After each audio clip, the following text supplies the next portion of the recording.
சுதந்திர தின super offer. அனைத்து வீட்டு உபயோகப் பொருட்களும் மாபெரும் தள்ளுபடி விலையில் வாங்கிடுங்கள். கரூர் கூட்ட நெரிசல்ல உயிரிழந்தவர்களுடைய குடும்பத்துக்கு அரசு வேலை கொடுக்கப்பட்டிருந்தது. இந்த அரசு வேலை ஆணைய உயர்நீதிமன்றம் நிறுத்தி வைத்திருந்தது. இதற்கிடையில் இந்த வழக்கு உச்சநீதிமன்றத்தில் விசாரணைக்கு இப்போ வந்திருக்கக்கூடிய ஒரு முக்கிய தகவலை பார்க்கிறோம்.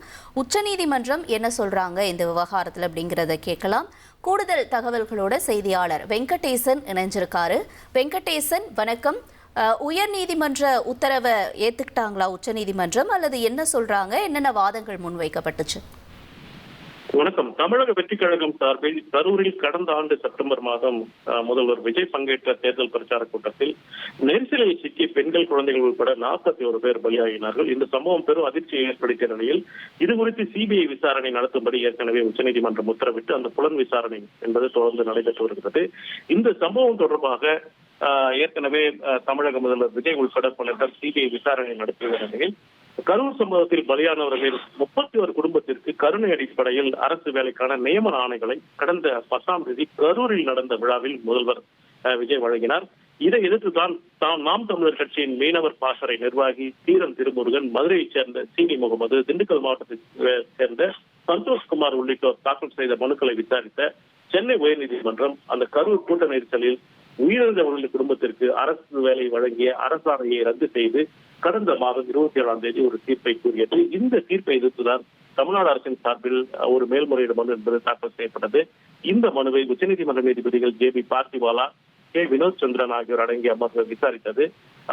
தமிழ்நாடு அரசின் சார்பில் இது அரசின் கொள்கை விவகாரங்களில் நீதிமன்றம் தலையிட்டது தவறானது, எவ்வாறு தலையிட முடியும் என்ற ஒரு வாதத்தை தமிழ்நாடு அரசின் சார்பில் முன்வைக்கப்பட்டது.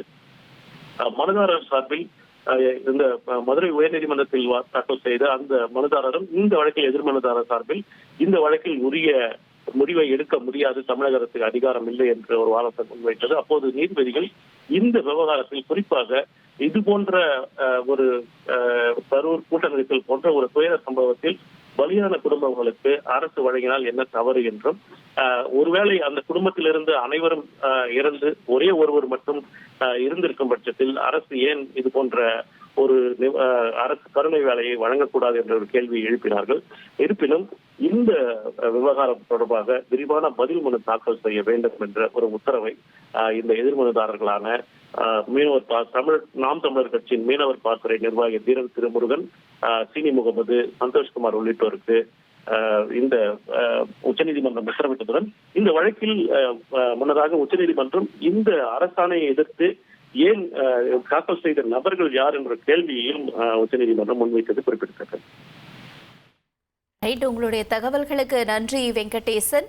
கரூர் அரசு பணி வழக்குல மதுரை உயர்நீதிமன்றத்தினுடைய இந்த ரத்து செய்யப்பட்ட அந்த உத்தரவை நிறுத்தி வச்சிருக்கு உச்சநீதிமன்றம். உயர்நீதிமன்றத்தினுடைய உத்தரவுக்கு இடைக்கால தடை விதித்திருக்கு உச்சநீதிமன்றம். முக்கிய செய்தியா பார்த்தோம். விவரங்களை செய்தியாளர் வெங்கடேசன் விவரிக்க நாம கேட்டோம். சத்யாவில் சுதந்திர தின சூப்பர் ஆஃபர். அனைத்து வீட்டு உபயோகப் பொருட்களும் மாபெரும் தள்ளுபடி விலையில் வாங்கிடுங்கள்.